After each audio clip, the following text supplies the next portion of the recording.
নমস্কার, প্রত্যেকে জানাচ্ছি স্বাগতম তোমাদের ইউটিউব চ্যানেল ডব্লিউবি জব রিপোর্টে। তো বন্ধুরা, ৫ লক্ষ যে অস্থায়ী কর্মীরা রয়েছেন তাদের বেতন কাঠামো নিয়ে কিন্তু অনেক ইঙ্গিত উঠেছে, যেখানে আমি প্রতিবার ভিডিওতে বলেছি যে ৫ লক্ষ যে অস্থায়ী কর্মীরা রয়েছে তাদেরকে বেশি টাকা বেতনের জন্য তাদের থেকে নেওয়া হচ্ছে হলো তাদের ডেটা থাকছে হলো তাদের এমপ্লয়মেন্ট নাম্বার, তাদের আধার নাম্বার, তাদের মোবাইল নাম্বার এবং তাদের ডিজিগনেশন, মানে যেখানে তিনি কর্মরত রয়েছে। তো এই বিষয়ে সমস্ত ডিপার্টমেন্ট থেকে অনলাইনের মাধ্যমে, ইমেলের মাধ্যমে তারা সমস্ত ডিপার্টমেন্টে ইমেলে পাঠিয়েছে এবং তাদেরকে বলা হচ্ছে যে তাদের ডেটা কোন কোন ডিপার্টমেন্ট রয়েছে, অঙ্গনারী রয়েছে, ভিআরপি রয়েছে এবং রয়েছে বিএসকে রয়েছে এবং সিভিক ভলান্টিয়ার রয়েছে এবং হোমগার্ডও রয়েছে এবং সাথে টেম্পোরারি হোমগার্ডও রয়েছে এবং সাথে রয়েছে হলো এনভিএফ, ন্যাশনাল ভলান্টিয়ার ফোর্স, সবাই কিন্তু রয়েছে এবং তাদের বেতন বাড়ানোর জন্য কিন্তু বিষয়টা বিস্তারিতভাবে দেখিয়েছে।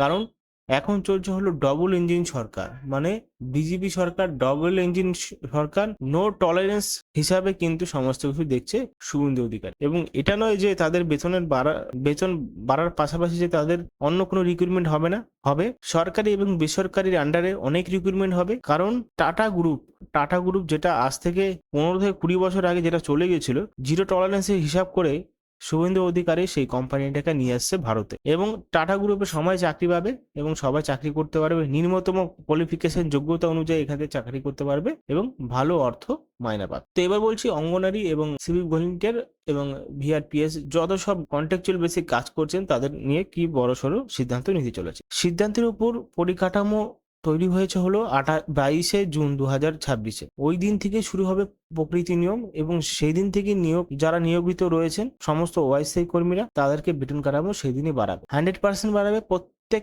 প্রার্থীদেরকে বাড়াবে যারা যারা অস্থায়ী কর্মীরা রয়েছে। এবার একটা কাঠামো থেকে শুরু করি, যারা সিভিক ভলেন্টিয়ার কাজ করছে তাদের 10,000 টাকা বেতন, 1,000 টাকা বাড়ানো হয়েছিল কিন্তু তাদের 1,000 টাকা দেওয়া হয়নি, পরে সেটা কমিশনার বন্ধ করে দিয়েছিল।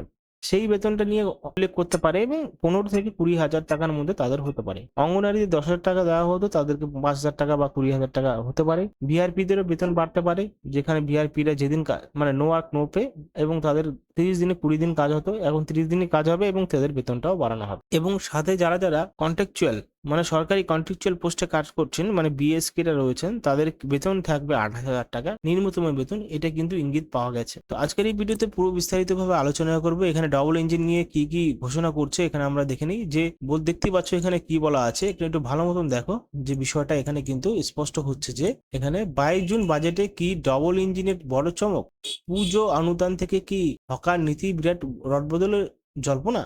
হকার নীতিতে মানে হকারদের এখানে সরিয়ে দেওয়া হচ্ছে প্রত্যেকটি স্টেশন থেকে, সেটা কিনে পুরো বলা হচ্ছে। দেখ, শিল্প ফেরাতে টাটাকে আহ্বান, পূর্ববর্তন সরকারের বিপুল খরচে মেগা তদন্তের সম্ভাবনা রয়েছে রাজ্যে। ঠিক আছে, আগামী 22শে জুন রাজ্যে মেগা বাজেট পেশ হতে চলেছে আর সেই বাজেটে নাকি এই বড়সড় অর্থনৈতিক চমক দেখতে চলেছে রাজ্যবাসী। এটি অনুষ্ঠান শীর্ষ প্রশাসনিক স্তর থেকে এমনই ইঙ্গিত মিলেছে বলে খবর। জানা যাচ্ছে ডবল ইঞ্জিন সরকারের আসল সুফল এবং রাজ্যের অর্থনৈতিক পরিকাঠামো নতুন দিশা এই বাজেটের হয়তো অনেকটা স্পষ্ট হতে পারে। সূত্র মারফত পাওয়া খবর অনুযায়ী রাজ্যে শিল্প ফেরাতে বেশ কিছু মেগা পদক্ষেপ নেওয়া হতে পারে, বিশেষ করে টাটার মতো বৃহৎ শিল্প গোষ্ঠীকে রাজ্যে ফিরিয়ে আনার। আর একটা খবরের কাগজ থেকে আমরা দেখতে পাচ্ছি ডবল ইঞ্জিনের স্বাদ মিলবে বাজেটে, হকার থেকে পুজো অনুদান নীতি ঘোষণা শুভেন্দুর। বাংলার যে সাফল্যে নতুন দিগন্ত আনবে ডবল ইঞ্জিন সরকার, মোদী সরকারের 12 বছর পূর্তি অনুষ্ঠানে এমনটা স্পষ্ট করে দিলেন রাজ্যের মুখ্যমন্ত্রী শুভেন্দু অধিকারী। পাশাপাশি বেশি কিছু বিষয় তিনি ঠিক করে দিলেন সরকারের অভিমুখ। শিল্পক্ষেত্রে প্রচুর বিনিয়োগের প্রস্তাব আসছে, টাটাকে ফেরাতে চায় রাজ্য সরকার, আবার হকার মুক্ত করে রাজ্য মানুষের হাতে তুলে দিতে চায় সরকার। তবে সরকারি নিয়ম মেনে পূর্বসান